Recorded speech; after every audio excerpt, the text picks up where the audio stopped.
Let's spit, the two of us. Let's spit on what we loved, the two of us. Yes, because this poem, The Two of Us, is a waltz tune, and I imagine what is dark and incomparable passing between us, like a dialogue of mirrors abandoned in a baggage claim somewhere, say Foligno or Burble in the Auvergne. Certain names are charged with a distant thunder. Yes, let's spit, the two of us, on these immense landscapes where little rented cars cruise by.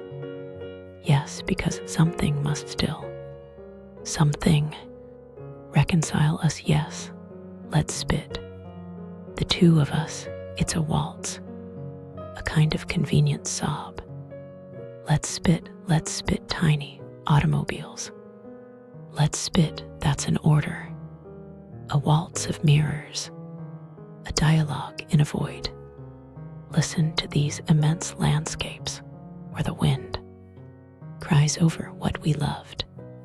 One of them is a horse leaning its elbow on the earth. The other, a dead man shaking out linen. The other, the trail of your footprints.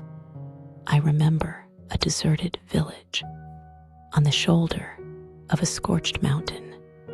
I remember your shoulder. I remember your elbow, your linen, your footprints.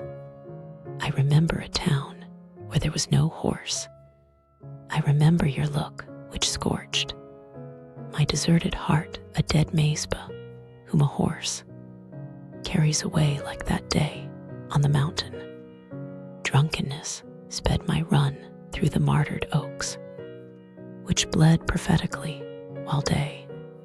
Light fell mute over the blue trucks. I remember so many things, so many evenings, rooms, walks, rages, so many stops in worthless places, where in spite of everything, the spirit of mystery rose up, like the cry of a blind child in a remote train depot. So I am speaking to the past. Go ahead and laugh at the sound of my words, if you feel that way. He loved and was, and came and caressed, and waited and kept watch on the stairs, which creaked. Oh, violence, violence, I am a haunted man, and waited, bottomless wells. I thought I would die waiting. Silence, sharpened pencils in the street. A coughing taxi drove off to die in the dark, and waited, smothered voices. In front of the door, the language of doors, hiccup of houses, and waited.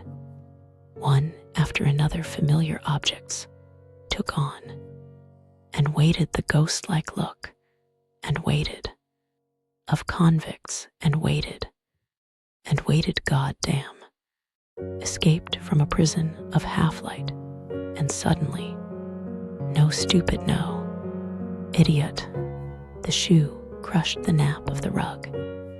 I barely return, and loved, but you cannot know how much, and loved, it's in the past. Loved.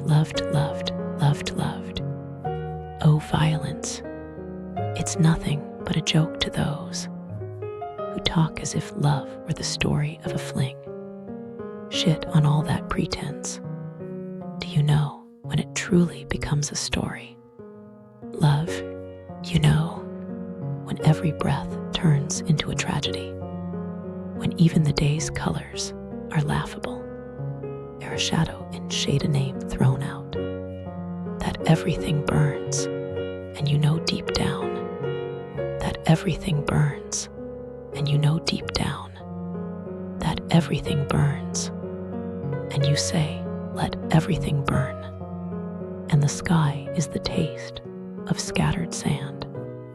Love, you bastards, love for you is when you manage to sleep together, manage to, and afterwards, all of love is in that. And afterwards, we manage to speak of what it is to sleep together for years. Do you understand? For years, just like a boat sails toppling onto the deck of a ship loaded with lepers. In a film I saw recently, one by one, the white rose dies like the red rose. What is it then that stirs me up to such a pitch? In these last words, the word last, perhaps a word in which everything is cruel, cruelly irreparable, and torn to shreds, word panther, word electric, chair, the last word of love, imagine that, and the last kiss, and the last nonchalance, and the last step, no kidding, it's comic, thinking simply of the last night. Ah, everything takes on this abominable meaning. I meant the last moment, the last goodbye, the last gasp, last look, horror, horror, horrid. For years now, horror. Yes, let's spit on what we loved together. Let's spit on love, on our unmade beds, on our silence, and on our mumbled words, on the stars, even if they are your eyes, on the sun, even if it is your teeth, on eternity, even if it is your mouth, and on our love, even if it is your love. Yes, let's spit